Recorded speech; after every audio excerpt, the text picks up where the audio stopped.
soft like flower do. Sure, I know that your stem has a story. Melodies seem to form inside of you. The flow of your body drips soft like flower do. Sure, I know that your stem. Thank you so much, ladies and gentlemen, for tuning in. Hello, Great Britain. Hello, world. And welcome to Effie Barker Human Interest. I'm your host, Effie Barker. I'm a Filipino American immigrant who is married to an Englishman. I moved here in the UK in 2019, now living in Portsmouth, in Hampshire, with our 3-year-old daughter. I'm a former TV host and reporter in Los Angeles, California. And today's episode, I will be talking to an American immigrant who is originally from Los Angeles, California. She moved here in the year 2000. She is married to an Englishman and she became a British citizen in 2019. Let's listen to her inspiring life here as an American immigrant. Let us welcome Karen McMahon. Hello, Karen. How are you? Hello, Effie. Very much for having me. So, since you moved here 24 years ago next month, what has been the best thing that about the UK for you? I think when I moved to Bristol, that was a career move. Um, I had, I wanted to discover something else. I was getting in closer to my 40s at that time, and I wanted to, discover something new. And I had a job opportunity in Bristol. Um, And and unfortunately, at the same time, I also found out that I had endometriosis, which is a chronic condition. And so I Mm-hmm. got to see how the NHS worked. And it really, really, I'm just grateful for the fact that we had the NHS and the care that they took of me. So it was a variety of things. If moving to a city that felt very like parts of Los Angeles, the bohemian parts of Los Angeles. It was, if you know Los Angeles, so I could say Bristol is like Silver Lake. It's like Echo Park, Silver Lake. Very, Mm-hmm. very bohemian, and that was very me. And I met my husband. My illness was taken care of by a wonderful organization. The work I was doing was exciting. It was just, a great time for me. I actually work for the NHS now, and I came to work for them um, because I sort of wanted to give back to what they had given to me when I first moved to the UK. Mm-hmm. But yeah, it was absolutely being in this part of the world. It's my favorite part of the United Kingdom. Um, and it's beautiful. It's a small city. It's young, it's energetic, it's artistic, it's very, very diverse. Um, and it can be political. I'm very political. And yeah, so it was probably the best move I ever made. And I'm really, I'll never leave. They'd have to kick me out now. So, whereabouts are you now in the UK? I'm in Bristol. Mm, Well, I work in Bristol. I live just north of Bristol in the countryside. right, And but it's 20 minutes to right. beautiful countryside and Mhm. castles. And I basically live in the Cotswolds, so it's you know like fantasy villages. It's like living in, Right. it's just Mm. beautiful. So I'm sure you've got lots of that in Portsmouth. Yes. So you talked about the best thing that the UK had given you. What has been the worst thing about the UK for you? um probably probably the fact that because of the way that I sound and the way that I look, that people forget that I'm an immigrant, and they I've seen and heard a lot of racism here, like you do anywhere in that's metropolitan. I'm sure. Um, but it's always been that thing where somebody will complain about refugees or immigrants or whatever, and then I will say, well, I'm an immigrant and I had to sacrifice to come here, etc. I contribute to this country, and they go, "Oh, not like you, not like you. You're not, you're not one of those." And that's why I still call myself an immigrant. I don't call myself an expat. I don't say I know I'm a British citizen, but I always say that I'm an immigrant. I will always be an immigrant. I'm a child of immigrants, because I think that um, we have to continue uh, raising awareness as to what that means. And that whether you're flying over here in business class on a plane or you're coming over in a little boat across the Mediterranean, you are looking for a better way of life for yourself, for your family, and I don't want people to forget that. But that's probably been the worst thing, definitely.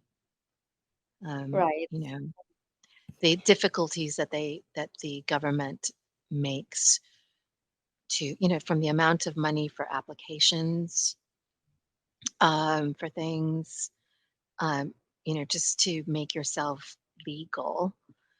Hmm. It's outrageous. I think it's wrong. Right.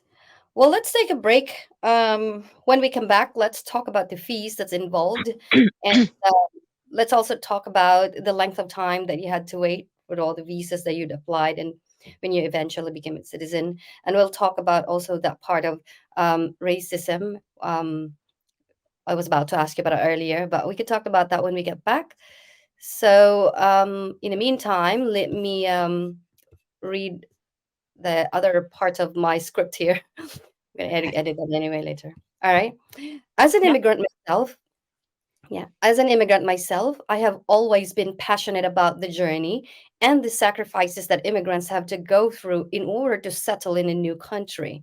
And I know that there are so many things that many people know little about, the challenges that we immigrants had to hurdle.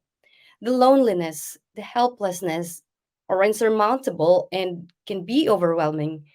And most women had to deal with not only with the physical changes after birth while looking after the baby, and we often get stuck and allowing the problem to compound upon ourselves until we believe that a solution is hopeless.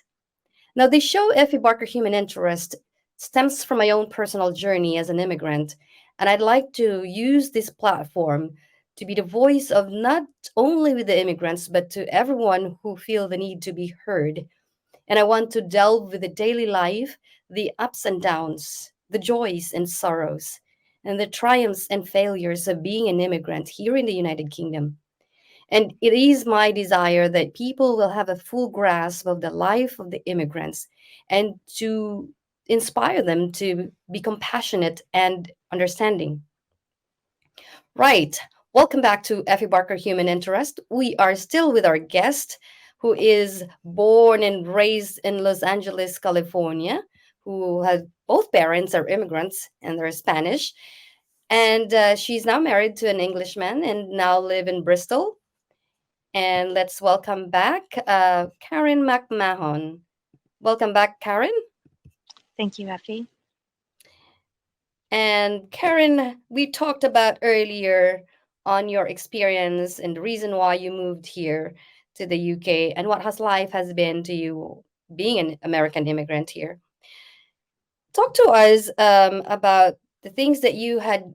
Well, first of all, let's talk about the length of time because I know you mentioned earlier that you came here on a sponsored work visa and then you had to study your master's in order what was that circumstance and talk to us the length of time and what are the fees that involve include all the way to getting your spouse visa. So, so I luckily for my work visas, the companies that sponsored me took care of that, but I know it costs thousands for them. Um, and then when I did my HSMP visa, and this was in um, 2002, I think I started the process. It took me about 6, 7 months to complete. And during this time, I was not allowed to work. Um, and so, I was always obviously losing money during that time. And that application fee at that time was about £3,000. Um, and then when I did my spousal visa in 2009, I think it took, um, so spousal visa was probably about £2,000, the first one. Then 2 years after that, you have to prove that you're still married and apply for your indefinite leave to remain. And that was another probably £1,000. And at that point, I was eligible to become a British citizen, but the application process was at that time again close to £2,000. Um, and I didn't do it until I didn't apply until 2017.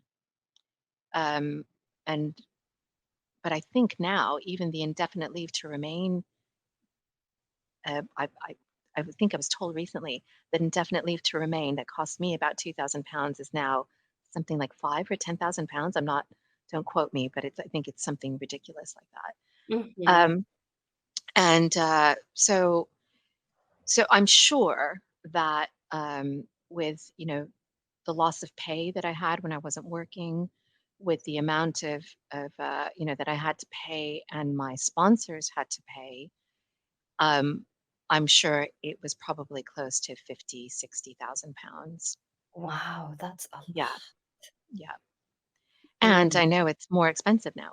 right. How long did it take all together until you get Well, until I became a British citizen, it was 18 years, mm. But almost 18 years.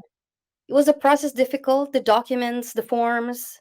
Oh gosh. So for the spousal visa alone, we had to um, prove that we had known each other. We had to prove that we lived together.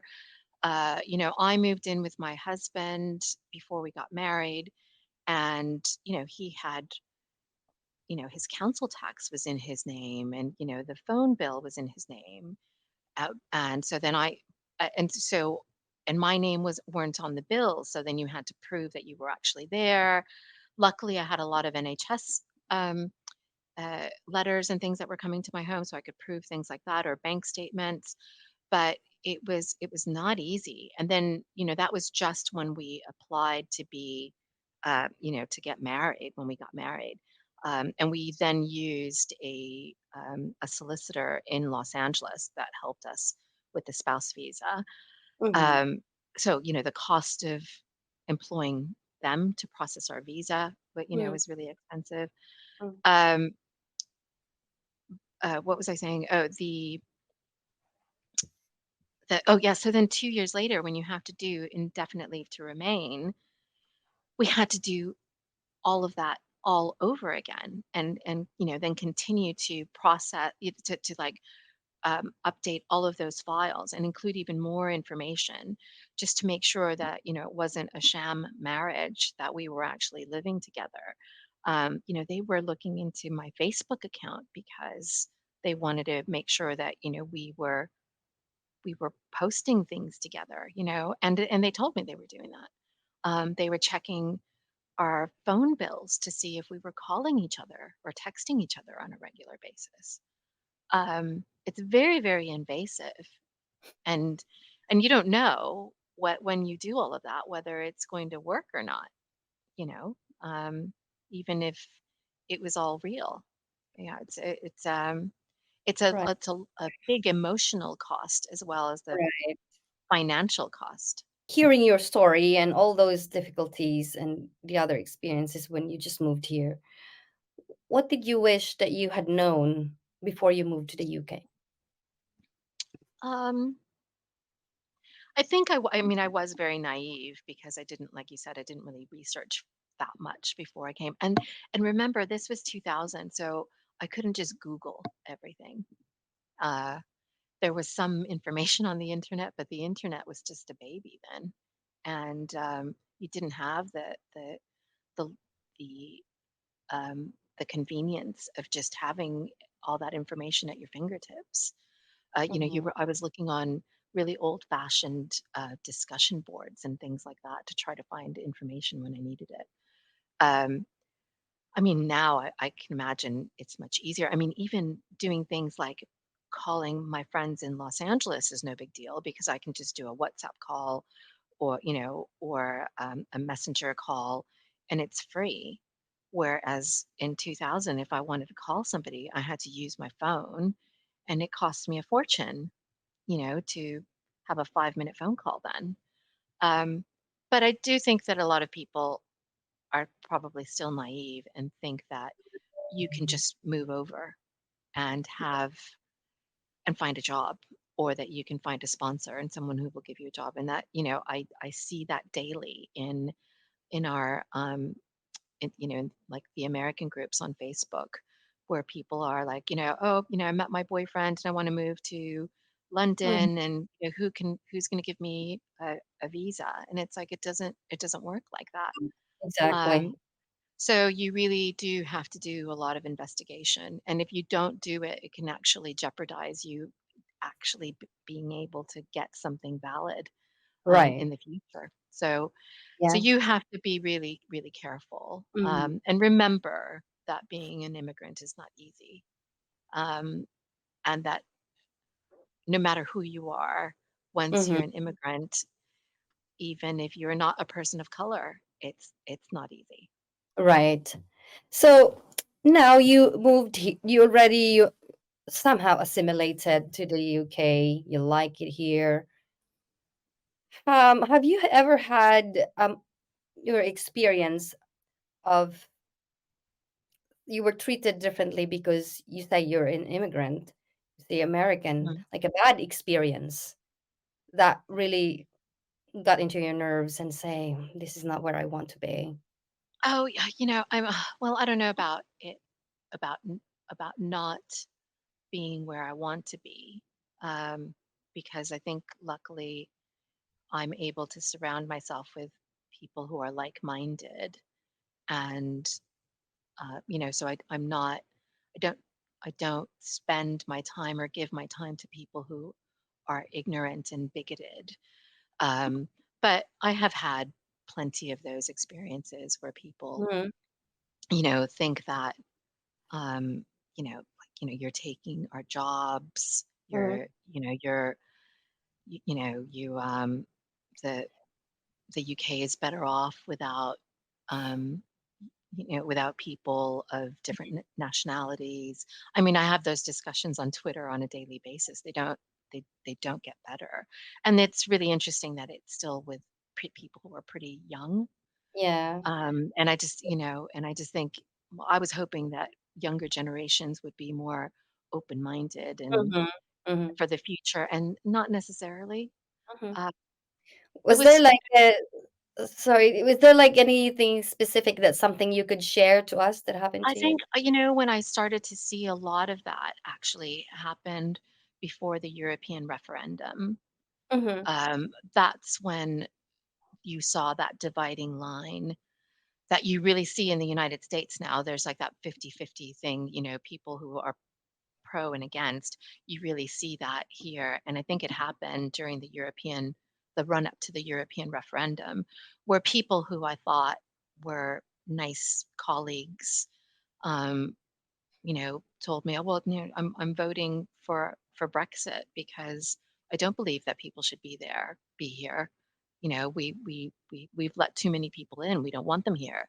And I thought, and I'm like, there was one person in particular that I worked with, and she was somebody that I thought was a good friend of mine, and it was shocking to hear her say things like that when it's like I've been working with you for 2 or 3 years. You're my friend. I care about you.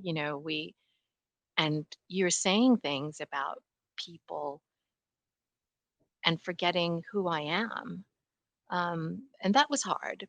And just like I lost a lot of people in my life when I was vocal about how I was anti-Trump uh, during the elections. Um, I lost people during the European referendum. I realized during the referendum that they were bigoted um, against people who were not English or not white English people, Mm-hmm. and that they didn't want people here, even Yeah. though we had been friends and they knew that I was not from here and that I had been through Mm-hmm. these things. And all of a sudden the truth came out. It was shocking. Was there any specific experience, like in your face, that somebody said something to you? Well, I think it was a woman that I worked with named Sharon, and we were good friends at work. And it was right before the referendum, and I think I asked her to sign a petition or something about staying in the EU, and she looked at me and said, "Well, I'm actually not going to. I don't believe in it. I don't want to stay in the EU. I don't believe that we need to let people in, and we've let too many people in." And I just said, "What do you mean? Like people like me?" And she was like, "Well, my country has lost its face. We don't look like, it doesn't look the same as it did when I was growing up." She said that to me. And I was, it felt like she smacked me across the face saying that to me. Um, it was shocking to me that she really, really believed that. And and I thought she had been a friend of mine, but how could she be a friend of mine? How could it, what was she thinking all along Mhm. during this time? Right. But generally, your interactions with the British people, were they? Yeah, I think I've been lucky. I think I've Mm-hmm. been lucky. But I'll, Um, I'll ask you this. I ask all guests about this, and you can answer it or not. But a lot of them were brutally honest anyway to answer it. Would you say that there is a racism here in the UK? yes. Yeah. Mm. Yeah, there is. I don't, um, again, like I said to you before, I think I surround myself with people who are like-minded, so maybe I don't see it as much, but we see it. We see, but it happens on a regular basis. And I think that if you live in a city like Bristol that is pretty diverse, and everyone there, there isn't like a neighborhood of Black people and a neighborhood of Asian people, and if we don't have that. But I think if you go into other parts of the country are that have been traditionally more white in recent years, and they're not so much so. I think there is. And they may be racist against Polish people who are white as well, but they don't like the fact that there are so many Polish people in the UK. Mhm. Um, and um, I just I think it's if you don't sound like them and you don't look like them, then you're not ever going to be them. So Right. but I do think there is. Okay. Now that you have settled here in the UK, what what are the most important differences that you could tell us between the UK and the US? Um, the NHS is probably the biggest one for me. Um, I've had multiple operations, years of care, prescriptions, uh, exams I've had to take, um, things that would have cost me a fortune, and I never had to think about the cost because I mean I pay for it because I'm a Mm-hmm. taxpayer, and we are taxed highly for it. But for me, I think it's worth it. And when I was at my sickest, I never had to worry about how was I going to pay for any of this. And I Mm-hmm. don't think that British people know how good they have it. If you're an American with a good job and, a good health plan, it's okay. But if you move jobs and you can't afford, and you have a pre-existing condition, or you can't afford to keep your insurance if you leave your job, um, it's very difficult to take care of yourself. And I've Mm-hmm. lost friends in the US. I had a friend from high school who, just before lockdown, died very quickly of cancer. Mm-hmm.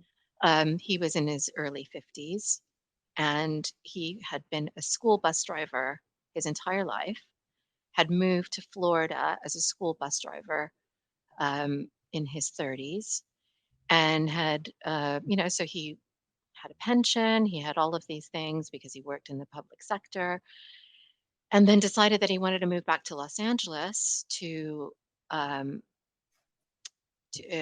wanted to move back to Los Angeles to be closer to family again. And he got a job waiting for him with the Los Angeles Unified School District as a bus driver. And so he left Florida in June, was ready to start his new job in September. And in July, he found out that he had cancer. His new job, took away his job offer to start in September.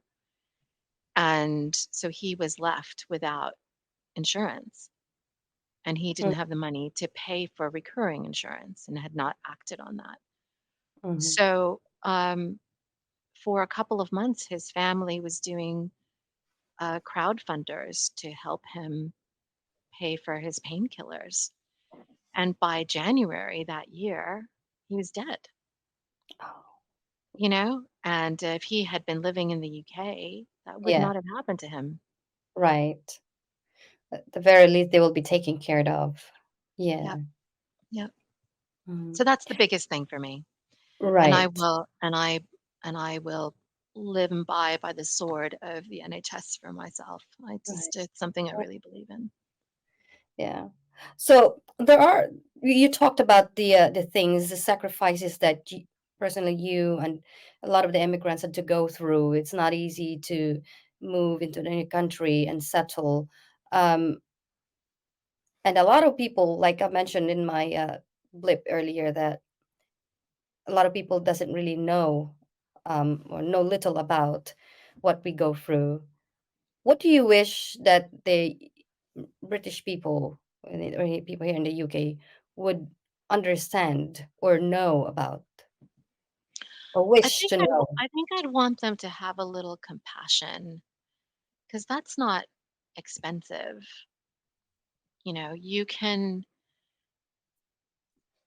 You can show kindness and understand that, like anybody in this world, you know, if we have made the sacrifice to travel, uh, thousands of miles, leave whatever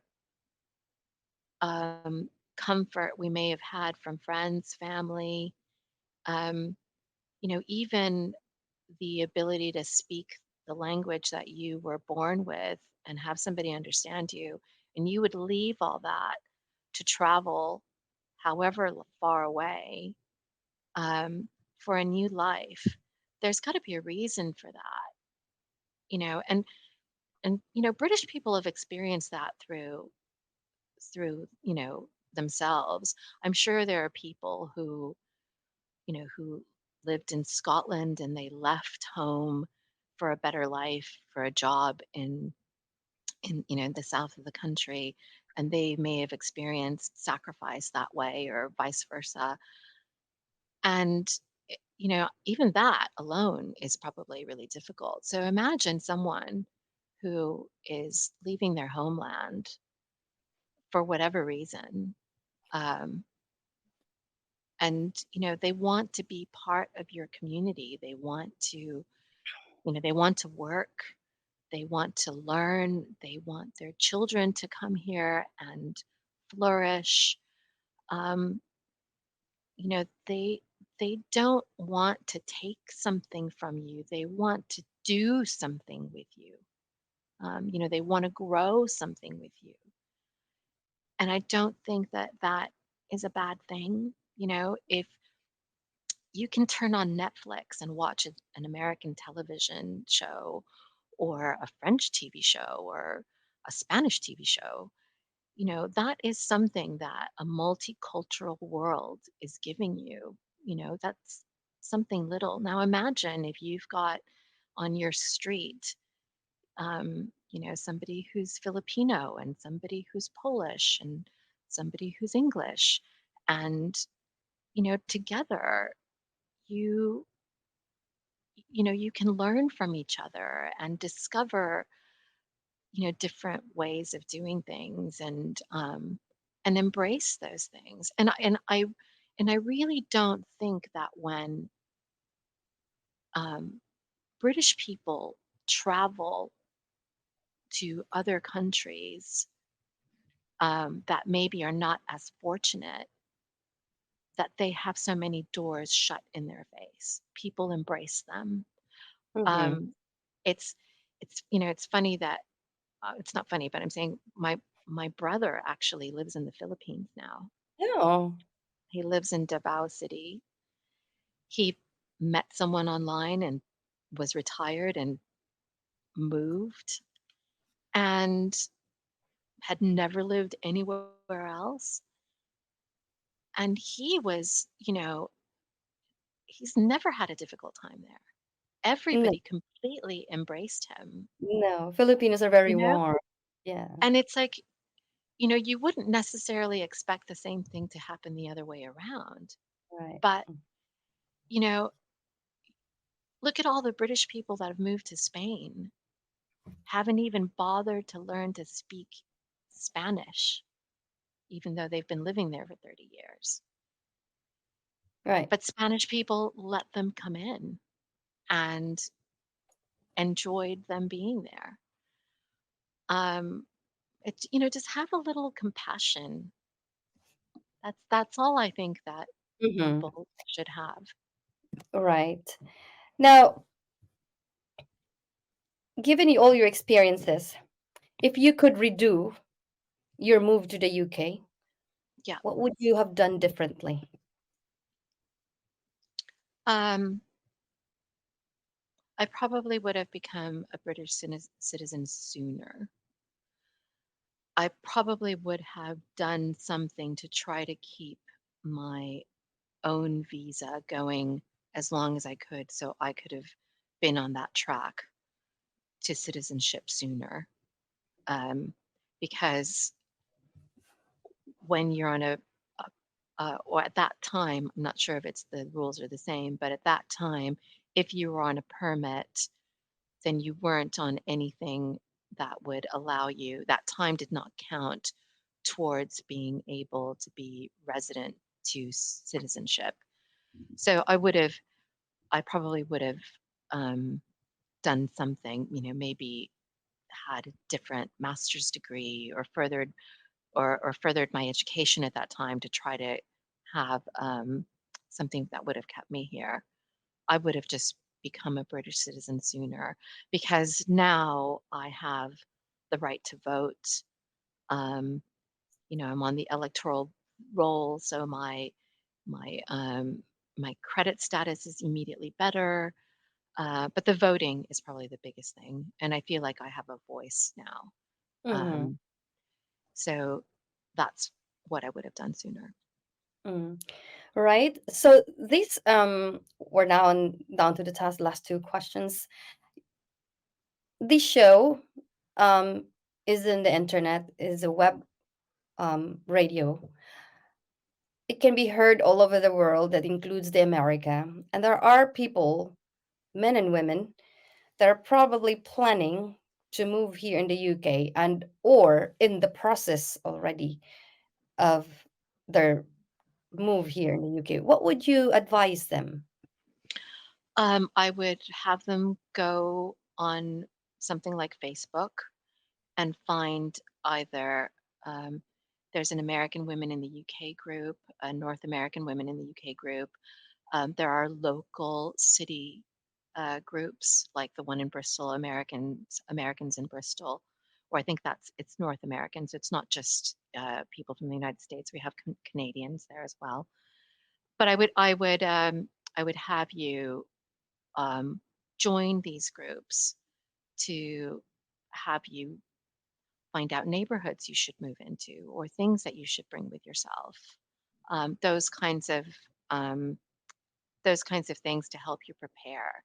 And then that also kind of gives you a community that is waiting for you when you arrive if you don't have friends and family.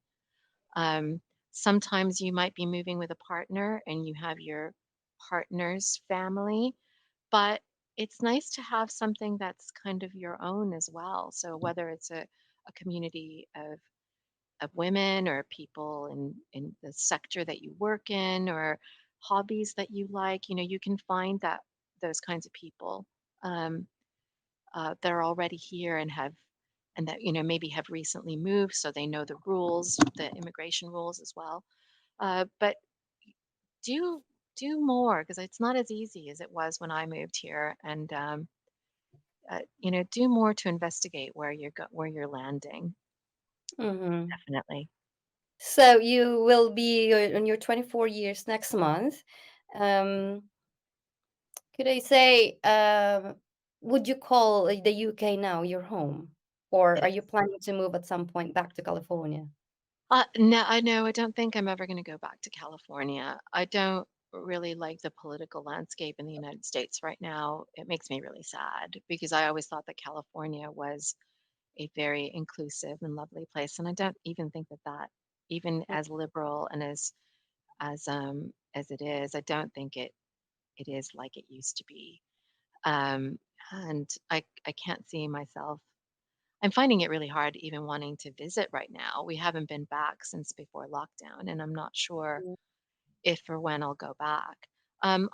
I don't know if maybe when we retire, my husband and I will move somewhere else. I'm not opposed to emigrating again somewhere. You know, you never know. Try the Philippines. Um, Maybe, you know, I've Yeah. never been. Everything I look at is absolutely beautiful. I love Hmm. Filipino food.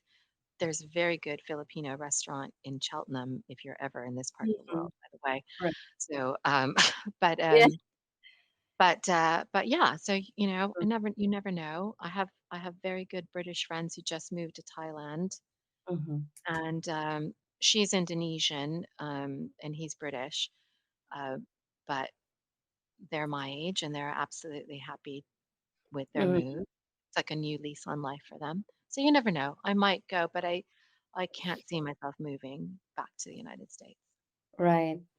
Well, thank you so much for your time, Karen, for Thank sharing us your story, your move to the UK, and well done. 24 years. Yes, 24 years. Yeah, Yeah, crazy.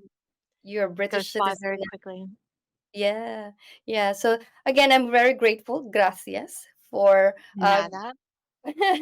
for gracing us this opportunity, and I hope that the listeners will be able to get something from your story and learn and all the advices that you have given. So good luck to everything else that you wanted to do here in the UK, Thank you and very much. thank you so much. Right, that's it for today. Thank you so much, ladies and gentlemen, for being with us. Please don't forget to follow me on Twitter and Instagram at Effie Barker, Facebook, Effie Barker Human Interest, LinkedIn, Effie Barker, and please subscribe to my YouTube channel, Spotify, and SoundCloud, Effie Barker. For stories and suggestions, please email me at effiebarker@gmail.com. Till next Tuesday at 10 a.m., only here on Love the Beat Radio, LDBR.